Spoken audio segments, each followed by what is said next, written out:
Wherever you go, whatever you do, throw a little at it. Omax, Vest and Briefs. Madurai ரயில் நிலையத்தில் மதிமுக முதன்மை செயலாளர் துரை வைகோ செய்தியாளர்களை சந்தித்து வருகிறார். அந்த காட்சிகளை பார்க்கலாம்.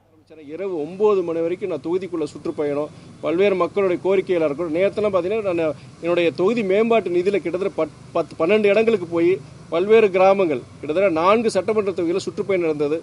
முடிக்கும் போது இரவு 9 மணி தான். ஸோ எனக்கு என்னன்னா இன்னைக்கு செய்தி பல செய்திகள் பார்த்தா இந்த சொல்கிற செய்தி நீங்கள் அதிகாரப்பூர்வ நாளிதழ் எதுலேயுமே வரல. நான் தினமலரை பார்த்தேன், தினகரனை பார்த்தேன், நம்ம ஹிந்து, டைம்ஸ் ஆஃப் இந்தியா எதுலேயுமே இந்த ஆர்டிக்கல் வரல. தினமணிலையும் பார்த்தேன், எக்ஸ்பிரஸ் எல்லா இதுலையும் பார்த்தேன்.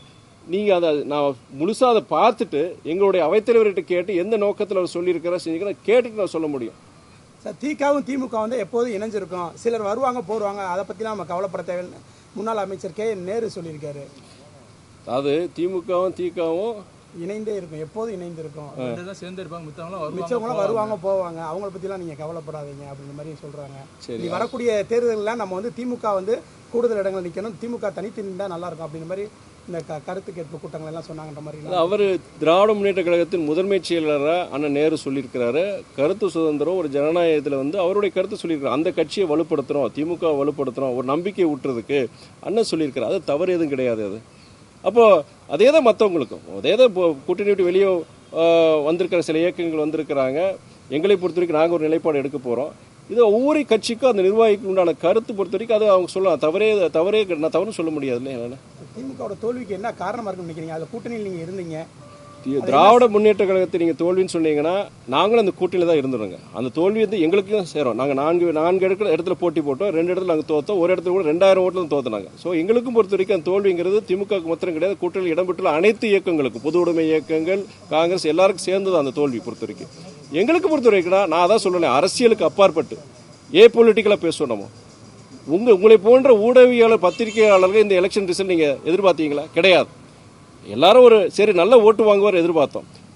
அதாவது சகோதரர் விஜயோட வருகையால் வந்து திராவிட கட்சிகளுக்கு மற்ற இந்த 2 கூட்டணிக்கு ஒரு பாதிப்பு இருக்கலாம்னு நினைச்சோம். ஆனால் 108 இடங்கள்ல இத்தனை 35 விழுக்காடு இவங்க தாவேக்க வாங்குவான்னு யாருமே எதிர்பார்க்கல. அப்படிப்பட்ட ஒரு சூழ்நிலை பார்த்தீங்கன்னா ஜனங்க வந்து ஒரு மௌன புரட்சி நடந்திருக்கு. என்னன்னா சாதி, மதம், பணம் இதெல்லாம் வேலையை செய்யாதுப்பா அப்படின்னு சொல்லி அவர் மாற்றத்தை விரும்பி இருக்கிறாங்க. நான் என்ன சொல்றேன்னா டைம் ஃபார் இன்ட்ரோஸ்பெக்ஷன் சொல்றேன். நான் சுய பரிசோதனை செய்து கொள்ள வேண்டிய நேரம் யாருக்கு? எல்லா அரசியல் கட்சிகளுக்கும். எதனால தாவேக்காக்கு போட்டிருக்காங்க, எதனால சகோதரர் விஜய்க்கு அவங்க போட்டிருக்கிறாங்க, அப்ப எதன் அடிப்படையிலன்னா அதை ஆராய்ஞ்சு அப்ப நம்ம ஏதாவது தவறுகள் இருக்கா, நம்ம ஏன் ஆதரிக்கல, நம்ம மேல ஏன் மக்கள் வந்து ஒரு அந்த நம்பிக்கையை இழந்திருக்காங்க, அந்த காரணத்தை கண்டுபிடித்து ஆராய்ந்து அந்த சுய பரிசோதனை செய்து கொண்டு அந்த குறைகளை அந்த இதில் வந்து நம்ம நிவர்த்தி பண்ணாதான் அடுத்து நம்ம முன்னேறி சொல்லணும்.